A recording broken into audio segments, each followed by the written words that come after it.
Good day, guys. Today, you guys are here with Angela from Uppington Trending. Today, I'm here with Lionel. Lionel. Hallo julle. Okay, Lionel, ek het 'n paar Frans vir jou, maar ek sou gou nou spesifiek in Engels en vra. So Lionel, vir wat staan KFC? KFC staan vir hoenderbene wat ons in die aasdrop en optel. Let me show you. KFC Bone Stay for KFC in Uppington beteken KFC is Uppington en What are you saying, man? What are you saying? KFC hoenderbeen. En wat ek eet in die dorp en kan ek vir julle sing asseblief?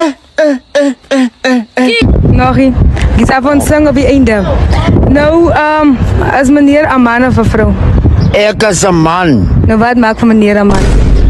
'n Man wat maak my kind van God. Wat die mag uit die haasdromp uit eet. Dis vir wat hoenderbene wat ek in die haasdromp en optel.